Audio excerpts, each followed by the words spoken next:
आपके साथ मैं रोहित कुमार, आप हैं न्यूज फॉर नेशन पर। चिराग पासवान ने फिर से शुरू कर दी है बड़े खेल की तैयारी। इस खेल के सहारे चिराग पासवान किसको औकात में लाने की कोशिश कर रहे हैं। चिराग पासवान अपनी कौन सी ताकत दिखाने में लग गए हैं, जिसके लिए ताबड़तोड़ बैटिंग कर रहे हैं चिराग पासवान। देखिए इस पूरी रिपोर्ट में। बीते 14 सितंबर को चिराग पासवान का पहला गुजरात दौरा था। उस दिन वो सूरत गए। वहां केंद्रीय गृह मंत्रालय की तरफ से आयोजित अखिल भारतीय राजभाषा सम्मेलन में शामिल हुए। यह एक सरकारी कार्यक्रम था। पार्टी की तरफ से दावा तो यह किया जा रहा था कि उन्हें राष्ट्रीय राजभाषा सम्मेलन के संसदीय बोर्ड के सलाहकार समिति के सदस्य होने की वजह से आमंत्रित किया गया था। इस कार्यक्रम में उत्तर प्रदेश से भाजपा की नेता रीता बहुगुणा भी शामिल हुई थी।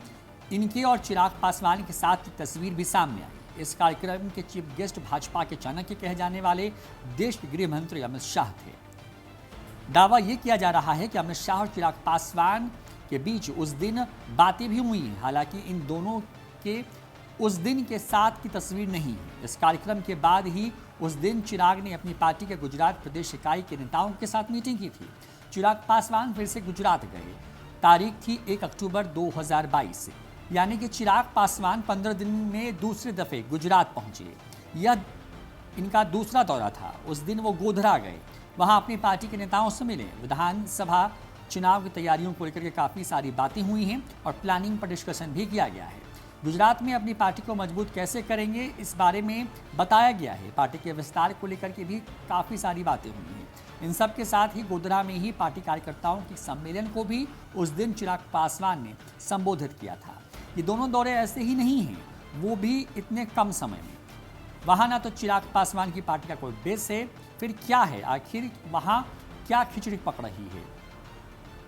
जब इस खबर की पड़ताल करते हैं तो मामला गुजरात विधानसभा चुनाव ही निकल करके आता है। गुजरात में विधानसभा चुनाव की तैयारियां चल रही हैं। दिसंबर महीने में वहां चुनाव होने की संभावना है। भारतीय जनता पार्टी ने वहां लगातार अपना वर्चस्व कायम कर रखा है। दिल्ली और पंजाब के बाद आम आदमी पार्टी की नज़र गुजरात पर है, इसलिए अरविंद केजरीवाल वहां बार बार जा रहे हैं। इस बार की विधानसभा चुनाव से पहले कुछ बड़ा खेल होने वाला है, क्योंकि जमुई से सांसद चिराग पासवान की लोक जनशक्ति पार्टी रामविलास भी इस बार गुजरात के चुनावी मैदान में उतरने की तैयारी में है। सूत्र बताते हैं कि सीट और उम्मीदवार को लेकर पार्टी की तरफ से रिसर्च वर्क भी चल रहा है।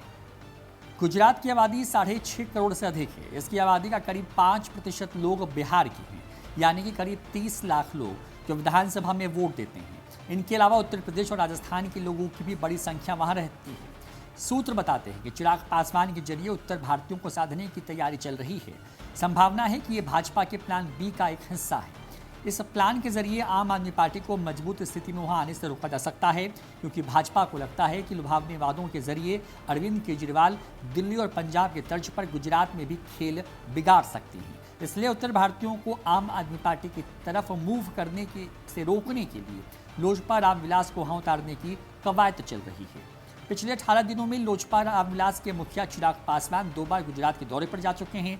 बहुत कम समय के अंतराल पर उनका वहां जाना सबको चौंका गया है। इस बात का एहसास होने लगा है कि चिराग पासवान वहां किसी बड़ी तैयारी में हैं। नज़दीक में होने वाले विधानसभा चुनाव को देखें तो वहां पर दलितों की संख्या भी अच्छी खासी है। ऐसे में उत्तर भारतीयों के साथ ही इन्हें भी एकजुट करने की तैयारी है। आपको बता दें कि साल 2020 में विधानसभा का चुनाव हुआ था। तब एनडीए गठबंधन में उस वक्त भाजपा और जदयू के साथ ही लोक जनशक्ति पार्टी के विभाजन से पहले शामिल थी। एनडीए में होने के बाद भी उस वक्त के बिहार विधानसभा चुनाव में चिराग पासवान ने अकेले चलने की राह अपनाई। नीतीश कुमार के जदयू के खिलाफ ही उन्होंने कई सीटों पर अपने उम्मीदवार खड़े किए। इसका बड़ा असर रिजल्ट पर दिखा और जदयू की सीटें कम हो गई। जदयू को सीधे 28 सीटों का नुकसान हुआ था। 43 सीटों पर ही जदयू के उम्मीदवार अपनी जीत दर्ज कर पाए थे। इस रिजल्ट के बाद ही आरोप लगने लगे थे कि भाजपा के इशारे पर चिराग पासवान ने बिहार में जदयू के खिलाफ अपने उम्मीदवार उतारे थे। हालांकि अपनी सभाओं में चिराग पासवान बार बार कहते रहे हैं कि वो मुख्यमंत्री नीतीश कुमार की खराब नीतियों का विरोध करते हैं, जो आगे भी जारी रहेगा। ललन सिंह ने भी आरसीपी प्रकरण में आरसीपी सिंह को किनारे लगाए जाने के पीछे यही कारण दिया था कि बीजेपी आरसीपी के सहारे चिराग 2 जदयू के खिलाफ इस्तेमाल करने की कोशिश कर रही है। न्यूज फॉर नेशन के लिए रोहित कुमार की रिपोर्ट।